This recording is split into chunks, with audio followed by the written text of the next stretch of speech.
My girlfriend slept with my best friend after I took her in, so I ghosted them both and let the shame destroy their social circle. I'm a 28-year-old guy, and I've always had this weakness for broken people. Maybe it's because fixing them makes me feel needed, like I finally matter to someone. That night, around 11 p.m., there was a knock at my door. When I opened it, Lena was standing there with swollen eyes, clutching a half-torn duffel bag like it was the only thing keeping her together. "My roommate's insane," she sobbed. "She threw my stuff out and told me to find somewhere else to rot." She looked small-drenched from the rain, makeup running down her cheeks. My first instinct wasn't to ask what really happened, it was to let her in. That's who I am. I told her she could crash on my couch for a few weeks, just until things calmed down. She nodded, mumbling thank you over and over like she was scared I'd change my mind. The first few days felt peaceful, almost domestic. She'd make breakfast before I left for work, leave little sticky notes saying, "You're amazing," or "I'll make dinner tonight." She was grateful, affectionate, soft-spoken. At night, we'd talk for hours about life, bad luck, and second chances. She said I made her feel safe for the first time in years. But sometimes, I'd catch a flicker in her eyes when she thought I wasn't looking something calculating behind the gratitude. She started staying up late, scrolling through her phone, smiling at messages she'd quickly hide when I walked by. I brushed it off, told myself I was overthinking it. She'd been through a lot. She just needed stability. I kept reminding myself of that, still, even then. A small voice in the back of my mind whispered that maybe, just maybe, I hadn't rescued her at all. Maybe I'd just opened the door to my own undoing. It's strange how fast, temporary, becomes permanent when love is mixed with pity. Lena's few weeks stretched into 2 months before I even noticed. Her duffel bag became a dresser. Her toothbrush appeared next to mine. My quiet one-bedroom apartment slowly transformed into our place, except I was the only one paying rent at first. I didn't mind. She said things like, "I'll get a job soon, I promise," or "I just need a little more time to recover." I believed her because I wanted to. I told myself love was about patience. But little by little, I started realizing I wasn't dating Lena anymore. It was hosting her. She filled my space with her energy clothes draped on chairs. Makeup scattered across my sink, scented candles burning all day. I'd come home from work to find her watching TV, laughing at influencer videos about self-care. When I asked if she'd applied anywhere, she'd snap, "Do you think healing happens overnight?" Ryan, my best friend since high school, noticed the shift too. One night, while helping me move some boxers to storage, he whispered, "She's got you wrapped, man. Be careful." I laughed it off, but his words lingered. Lena didn't like Ryan. She called him the immature type, the kind who encourages bad habits. When I'd invite him over, she'd plaster on a smile, then turn cold the moment he left. Once, I heard her mutter, "You act different when he's around." Still, I tried to balance it all her moods, my guilt, our fragile routine. I thought if I kept the peace, she'd eventually stabilize, maybe even love me the way I loved her. But as her boxers filled my shelves and her name started appearing on my mail, I felt it deep in my gut. I hadn't gained a partner. I'd lost my space, my balance, and soon, my peace. Ryan's birthday fell on a Friday. That year a big house party, music, old friends, and laughter. He invited both of us, saying, "You too need a night out. You've been holed up too long." I agreed. Lena seemed excited, spending half the day getting ready, asking which dress looked classy but not too clingy. I remember smiling, thinking it was nice to see her happy again. But when my boss asked me to cover a late shift, I told Ryan I'd come after work. "No worries," he said. "I'll keep Lena entertained till you get here." I didn't think twice about it when I finally arrived around 11 p.m. The air smelled like spilled beer and cheap perfume. Laughter spilled from the living room, and there she was, lying on the couch beside Ryan, her hand resting on his knee as they leaned close, whispering. He said something, and she laughed. That kind of deep laugh she hadn't used with me in weeks. I froze at the doorway, trying to swallow the unease building in my chest. "You're being paranoid," I told myself. "It's just the drinks." But then Ryan's sister, Nicole, passed by me, smirking. "You might want to keep an eye on your girl," she muttered before walking off. Later, when I went to grab Lena's jacket from the coat room, I heard Nicole again, teasing Lena, "Stop flirting with your boyfriend's best friend." My heart thudded. I peeked around the corner just long enough to see Lena roll her eyes and say, "Relax, it's harmless." That night she acted like nothing happened. She kissed my cheek, told me she missed me, and fell asleep in my bed as if everything were normal. But I couldn't shake the image, her laughter, his smile, that shared spark. Something cracked that night. I didn't know it yet, but trust had already started to rot. The morning after Ryan's party, I tried to shake it off. But the image of her hand on his knee looped in my head like a cursed replay. Over breakfast, I finally said it softly, carefully. "Lena, last night, you were kind of close with Ryan. People noticed." She froze mid-bite, then scoffed. "You're seriously jealous of your own best friend. That's pathetic." Her tone stung. I tried to explain, "It's not jealousy. It just looked what," she snapped, slamming her fork down. "I can't even have fun without you policing me now." I wanted to defend myself, but she was already crying. "You promised I'd be safe here, that you wouldn't be like my exes. Guess I was wrong." And just like that, I became the villain in my own story. From then on, every concern I raised turned into an accusation against me. If she stayed out late, it was, "You don't trust me." If she ignored my messages, it was, "You're suffocating me." I started apologizing just to end the fights. I'd say, "You're right, I overreacted," even when I hadn't. At night, she'd curl into me, whispering, "You just need to stop being so insecure." I'd hold her, nodding, convincing myself she was right, that I was too sensitive, too needy, but my gut screamed louder every day. She started keeping her phone face down, showering with it nearby. Her laughter when texting became softer, almost secretive. Ryan barely came around anymore, and when he did, they avoided eye contact in that way people do when they're hiding something. Still, I said nothing. I told myself love was about patience, but deep down, I could feel it. I wasn't being loved anymore. I was being managed. Ryan and I used to talk every day. Stupid memes, late-night games, unfiltered honesty. But after that night, things changed. His texts got shorter, his jokes forced. When I'd ask if he wanted to hang out, he always had an excuse. "Busy, bro. Next week, maybe?" One Friday, he finally came over. We ordered pizza, cracked a couple of beers, and for a moment, it felt like old times. But when Lena walked in wearing one of my hoodies, his whole energy shifted. His laughter dimmed, his eyes avoided hers, and when she brushed past to grab a drink, he flinched, subtle but real. Asterisk, I noticed. After she went to bed, Ryan sat quietly, staring at the floor. "You don't deserve her, man," he muttered. I blinked. "What?" He chuckled bitterly. "Nothing. Forget it." Then he stood up and left, leaving half his drink on the table. I didn't sleep that night. His words dug under my skin, scratching at something I didn't want to admit. The next few days, Lena was colder, distracted, irritable, distant. She started dressing up more, claiming she was networking for job leads. When I'd ask who she was meeting, she'd snap, "You don't trust me, do you?" Then one evening, while cleaning up, I found Ryan's lighter wedged between our couch cushions, the same one I'd given him on his birthday last year, engraved with his initials. My hands trembled. I didn't want to believe it meant anything. Maybe he dropped it weeks ago. Maybe I was connecting dots that weren't there still. Something in me broke. The person I called my brother was pulling away. The woman I took in was slipping through my fingers, and I had no idea which betrayal would hit first, or which one had already happened behind my back. It happened on a Tuesday, one of those long, draining days where work leaves you half alive. I came home, collapsed on the couch, and opened my phone to a message from Nicole. It just said, "You didn't hear this from me." Attached was a screenshot. My chest tightened before I even clicked it. The photo showed Lena and Ryan sitting by a lake, arms around each other, sunlight bouncing off the water like a cruel spotlight.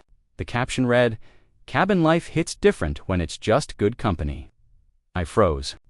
My brain scrambled for context. Lena had told me that weekend she was visiting her aunt. Ryan said he was going out of town for a break, and there they were, my girlfriend and my best friends, smiling. Like a couple on a secret getaway, my heart didn't shatter all at once. It cracked quietly, like glass under pressure. I typed, deleted, retyped. "When was this taken?" Nicole replied, 3 weeks ago. "Don't tell them I sent it." They've been acting weird ever since. I didn't respond. I just stared at the photo until the screen dimmed. Every lie, every argument, every year or two insecure suddenly made perfect sense. I thought I'd lose control, confront them, scream, do something, but instead, I went eerily calm that night. I sat across from Lena at dinner as she laughed about her aunt's cooking. I nodded, played along, even smiled. Inside, I was memorizing her words, her expressions. Her tells. If she could pretend this well, so could I. For the first time in months, I wasn't begging for her honesty. I was preparing for her downfall. Once you stop begging for honesty, the whole game changes. I didn't confront Lena. I didn't rage or cry. I just switched off. Like a light, I stopped trying to fix her, stopped asking questions, stopped caring out loud. It started small. I quit leaving her morning coffee on the counter. I stopped texting her during the day. When she talked, I'd listen, nod, but my eyes would drift. The attention she once craved started drying up, and she could feel it. One night she said, "You've been distant lately. Just tired," I replied. "From what?" "You barely do anything anymore," she snapped. I smiled faintly. Exactly that silence scared her more than any argument could.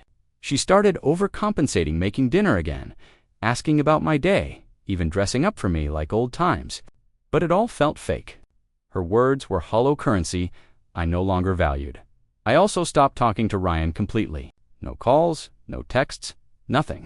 When mutual friends asked, I'd say, "We're just on different pages right now." He must have noticed, because he started reaching out. "Yo, everything good?" But I left him unread. I knew both of them were waiting for me to snap, to explode, to make it easier for them to play victim, but I gave them nothing. Just quiet, polite detachment. I went to work, hit the gym, came home, slept. No emotional fireworks. No closure speeches. Just silence. And silence, I realized, is addictive. It was the first time in months I felt in control. Watching her confusion grow was satisfying in a dark, steady way. Every "Are you mad at me?" every "Why won't you talk?" was proof she could sense the storm but couldn't see it coming because I wasn't planning a fight anymore. I was planning my exit. It was a Thursday night, raining hard, the kind of storm that makes the whole city feel heavier. I got off work early, thinking I'd surprise Lena with takeout. For a brief second, I almost convinced myself maybe things were improving. Maybe her extra kindness lately meant guilt, not deceit. I wanted to believe that. When I unlocked the door, the lights were low. Music played faintly from the Bluetooth speaker, Ryan's playlist. I recognized it instantly. My chest tightened as I stepped further in. Her heels were by the couch. His jacket hung on the chair. I froze. Then I heard it. A laugh, hers, followed by a voice I knew better than my own. My body went cold. I didn't rush. I didn't shout. I walked to the bedroom and opened the door. Time slowed. Ryan was there. So was Lena, sheets tangled, eyes wide. Every lie they'd ever told condensed into that one image. Lena gasped, "It's not what it looks like." Ryan stammered, "Bro, I swear I didn't say a word." I dropped the takeout on the floor, containers bursting open, sauce staining the rug, and just stared. Ryan's voice cracked as he said, "Please, man." "Let me explain." But I was already done listening. I picked up my keys, grabbed my jacket, and said quietly, "You both can finish what you started, just not here." Then I left. No yelling, no slamming doors. Just the sound of rain following me down the hall. Outside, I sat in my car, gripping the steering wheel until my hands hurt. The city lights blurred through the windshield like tears I refused to shed. I wasn't angry anymore, just empty, because betrayal doesn't always explode. Sometimes it burns quietly until there's nothing left to save. The next morning, I didn't rage. I didn't text or call. I just started packing. Every shirt, every book, every trace of me that had ever existed in that apartment went into boxers. She slept through it all, or pretended to. When she finally came out, wearing his hoodie, her eyes widened. "Wait, you're leaving? That's it?" "Yeah," I said, folding the last of my clothes.